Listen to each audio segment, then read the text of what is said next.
আসসালামু আলাইকুম। সবাই কেমন আছেন?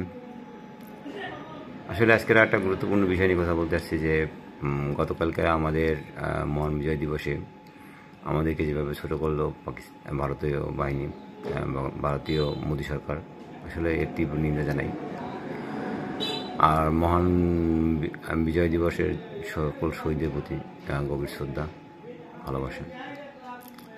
আসলে এই দেশ নিয়ে দুইটা কথা না বললে তো আসলে হয় না।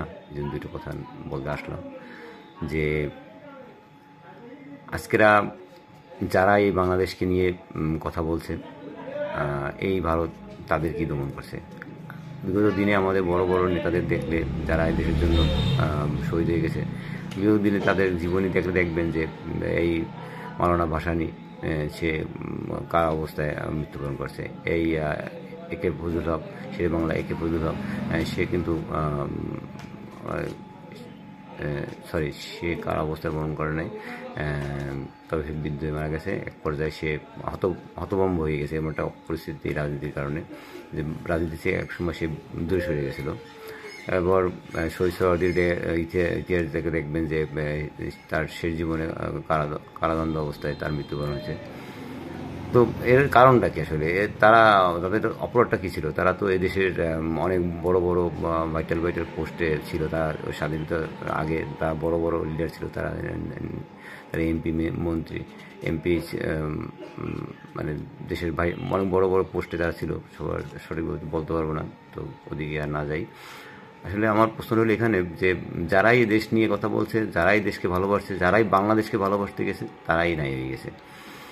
এর পিছনে কার হাত?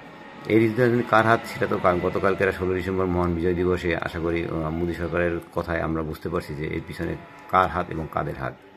এই কংগ্রেস কখনোই চায় নাই যে বাংলাদেশ একটা স্বয়ংসম্পূর্ণ দেশ হোক, বাংলাদেশ মাথা তুলে দাঁড়াক। আমাদের এই যে আজকেরা ঢাকা বিশ্ববিদ্যালয়, এই বিশ্ববিদ্যালয় শেরে বাংলা একে ফজলুল হকের অবদান, তার অক্লান্ত পরিশ্রমের পরে এই এই বিশ্ববিদ্যালয় আমরা পাই। যাই হোক, ওগুলো আমার এখন মূল বিষয় না। বিষয়টা হচ্ছে গতকালকেরা আমরা একটা খবরে দেখলাম যে আমাদের এই পুরাতন শত্রুর সাথে আবার নাকি এক নতুন শত্রু যোগ হয়েছে, ইসরায়েল। তো এই ইসরায়েল নিয়ে দুইটা কথা বলতে চাই যে এই ইসরায়েল আসলে কি চায়, সে আসলে তার চাওয়াটা কি, সে কেন এই মুসলমানের পিছনে লাগছে? আসলে কি মসজিদুল আকসা তাদের সম্পত্তি না আমাদের সম্পত্তি? এটা আমাদের জানা উচিত। আমরা মুসলমান হয়তো অনেকেই জানি না যে এই মসজিদুল আকসা আমাদের প্রথম কেবলা। এই মসজিদুল আকসাকে বলা হয় আল্লাহর দ্বিতীয় ঘর। এই মসজিদুল আকসার আশেপাশে অনেক বড় বড় নবীদের কবর আছে, এবং আল্লাহ নবী বলে গেছে যে এই এই এই ফিলিস্তিনি এমন বরকতময় জায়গা যে এর প্রত্যেকটা ধূলিকণায় নবীদের পদধূলির চিহ্ন আছে। এরকম একটা গুরুত্বপূর্ণ জায়গা। তো ইসরায়েল আজকেরা একটা এই দেশের ইহুদিরা, এই ইসরায়েল কীভাবে গঠিত হইল এই সম্পর্কে আমাদের জানা উচিত। এই ইসরায়েলের মদতদাতা কারা, এটা তাদেরকে আমাদের চেনা উচিত। আজকেরা ইসরায়েলের প্রায় 25% লোক দারিদ্রতার ভুগতেছে। আজকেরা মোদী সরকারের অবস্থা দেখেন। আজকেরা তার এই যে আলু পেঁয়াজ সব পচে যাইতেছে, ব্যবসায়ীরা রাস্তায় রাস্তায় সব আলু পেঁয়াজ ফেলাই দিয়া আজকে বিক্ষোভ করতেছে। আসলে এটা আমরা মুসলমান, আমরা বীরের জাত। হযরত সালাউদ্দিন আল আইয়ুবী প্রায় 900 বছর আগে এই যে মসজিদ দখল করছিল, এই ফিলিস্তিন দখল করছিল, এই জেরুজালেম দখল করছিল, তখন কিন্তু সেই খ্রিস্টানদেরকে ক্ষমা করে দিয়েছিল, সাধারণ ক্ষমা করে দিয়েছিল।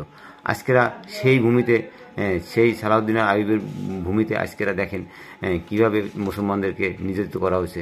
আজকেরা তাদেরকে ভাতে, শীতে, কাপড়ে, শিক্ষার তো কোনো অপশনই নেই, চিকিৎসা পর্যন্ত তারা পায় না। আজকে হাসপাতালগুলো নষ্ট করে দিতেছে, খাবার তো নাই, পানি নাই। এটা কি? এগুলো কেমন অত্যাচার? আসলে যে কোনো মূল্যে যে কোনো কিছুর বিনিময়ে তারা এই এই এই এই ফিলিস্তিনি দখল করতে চায়, এই মসজিদুল আকসা তারা দখল করতে চায় যে কোনো কিছুর বিনিময়ে, যার প্রমাণ তো তারা বিগত দিনে দিয়ে দিতেছে। এই আজকের ইরানের তারা ইরানের কতগুলো নেতাকে মারে ফেলাইছে।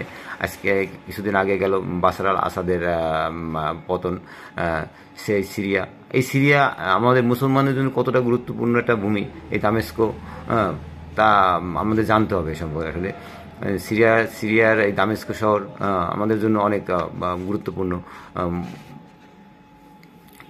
আল্লাহ নবী কি বলছে এ সম্পর্কে আমাদের সবাইকে বোঝার সঠিক জ্ঞান দান করুক। আসলে এই পোলান মালভূমিতে এখন ইসরায়েল চাচ্ছে যে এখানে ঘনবসতি তারা দ্বিগুণ করবে, তারা এখানে ঘনবসতি বাড়াইবে। আসলে পোলান মালভূমি অনেক ইম্পর্টেন্ট জায়গা। পৃথিবীতে কিছু কিছু জায়গা আছে যেগুলো খুব ইম্পর্টেন্ট জায়গা, যেমন পোলান মালভূমি এখন ইসরায়েল আপাতত দখল করতেছে।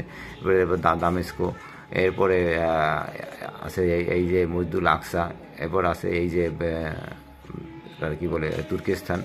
এইসব জায়গাগুলোর সাথে অনেক বিষয় আছে, ভূ রাজনৈতিকবিদ, রাজনীতি, ধর্ম। আসলে পৃথিবীতে যত সমস্যা আমি দেখতেছি সব এই ধর্ম নিয়ে।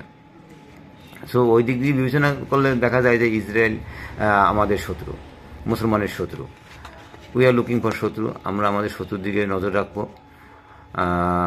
আশা করি আল্লাহ তাআলা আমাদের বোঝার তৌফিক দান করে। আজকের বাশার আসাদের জন্য দোয়া রইল।